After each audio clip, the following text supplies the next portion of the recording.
Alright guys, we're back. We're going to be doing a bourbon review tonight. This is a very famous brand of bourbon, Wild Turkey. The distillery is basically, well, the company is the Austin Nichols Distilling Company, I guess. The distillery itself is called the Boulevard Distillery.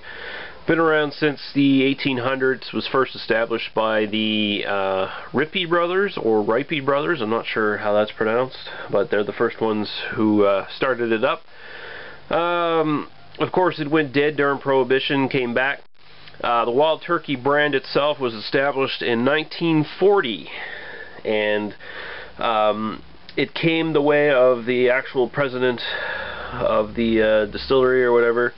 Would go on turkey hunts, and he took a selection of the bourbon with him on one of his hunts, and his hunting buddies said that the next time they go hunting again that he should bring that Wild Turkey bourbon with him. So apparently that's how the name was started. That's how the story goes anyway. As you can see, this is their 101. This is not their standard bottling. They previously had an 80 proof, it's now 81 proof. This is the 101 proof, of course. They have a Kentucky Spirit, which is a 101 proof single barrel.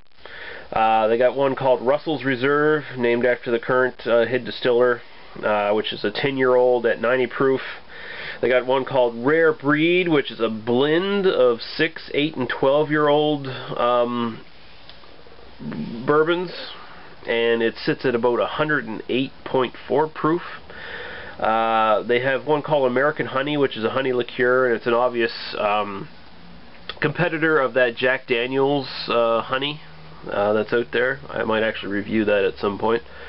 Apparently they even have Alka-Pops, and there's also a rye version of Wild Turkey as well that's 101.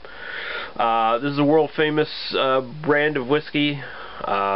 You can see it in movies, TV, mentioned in a lot of literature. One of my favorite authors, Hunter S. Thompson, mentioned it quite a few times. In fact, this was his favorite bourbon, apparently, which is pretty cool.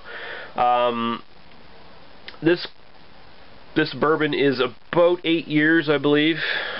They don't give an age statement. You don't have to give an age statement unless your bourbon is under 4 years, so they don't put that on the bottle. But apparently, from what I can tell, it's around 7 to 8 years. Okay, so that's about all we need to know, I guess, and we'll get right into this.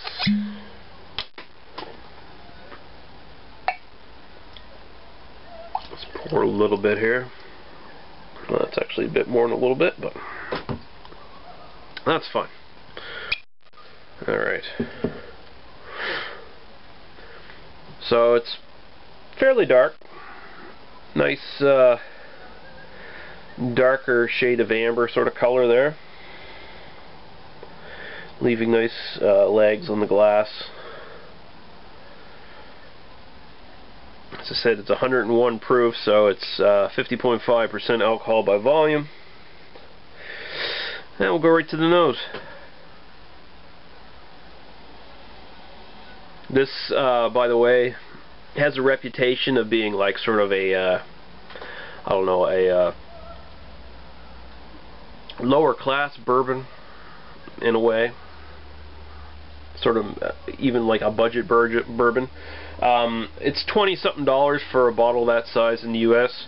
Here it's $34.99 for a 750 milliliter, which is fairly reasonable in Canadian prices. So smelling it here, for such a big bourbon, it's not that hot on the nose. It's actually fairly mild in its alcohol sting. I mean, it is there. If you're not big into bourbons or scotches, and this is your first time into one of these, it might come off very strong. But for me, I find it actually quite mild and pleasant. Getting a lot of caramel, brown sugar, big vanilla note on there, and a little bit of wood in the back. maybe some fresh green fruit of some sort. There is a bit of a fruitiness there. Maybe honey too. It is actually fairly complex on the nose, although again I say the aroma is kind of soft. Going into it, you're expecting pretty big, strong, wappy in the face kind of nose, given the actual alcohol percentage. But it's actually very mild and inviting in a way, and it smells very good. It smells very, very good. All right, so we're gonna go right to the taste. Cheers.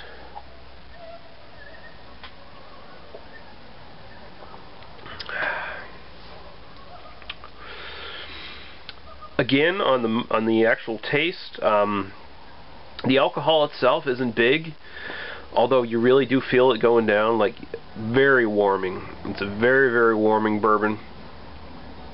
All of that alcohol just translates to warmth going down. Doesn't translate to any sort of gag reflex or anything like that. It's not a big alcohol presence in the actual taste. And in fact, the nose pretty much translates right to the taste. Again, up front you get sort of a honey, brown sugar sort of taste. A little bit of wood comes out in the back. Honey, brown sugar. Again, you get some vanilla. Maybe not as much on the actual taste as you do in the nose.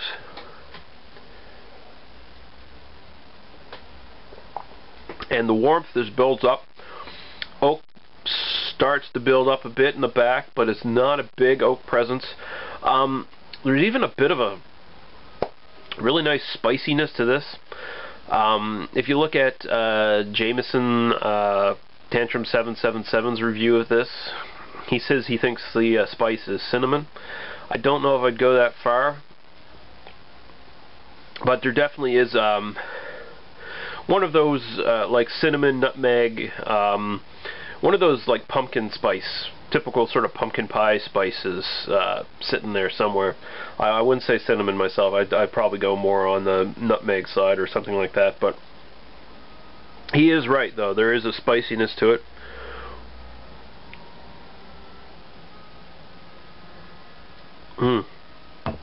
It just goes down so smooth. Like I said, no alcohol kicking back at you. It's very warming going down, very pleasant. Its reputation as a cheap, lesser quality bourbon is it's certainly not founded today. I don't know. I can't speak of what the quality was like years before, but that's an excellent whiskey, and especially for a big brand name like Wild Turkey. Like, you know, it's one of those brands that are iconic up there of like Jack Daniels and Jim Beam, and you might not be expecting the best quality sort of bourbon, but this is actually something that closely rivals your small batch specialty bourbons. It definitely blows Jim Beam out of the water. It's very, very good. It's as complex as any Scotch, as far as I'm concerned. And a good bourbon should be as complex as a Scotch, I think, or at least have a robust sort of flavor profile, and this one does. And it's just so damn smooth and pleasing, and it's perfect for the fall weather that we're getting going here. Don't have to mix it with anything, don't have to put water in it, don't have to put ice in it. It's, like I said, it's not overly warm or anything, so you don't got to dumb it down. I don't know if water brings out the flavor or not. I haven't tested that yet, but I don't see why you would necessarily need it to. There's a lot of flavor there. Very, very good stuff. Highly recommended, actually. I'm greatly, greatly impressed with this one. And I'm definitely going to see if I can get my hands on some of the other bottlings, like the Russell's Reserve and the Rare Breed. Apparently they're even better.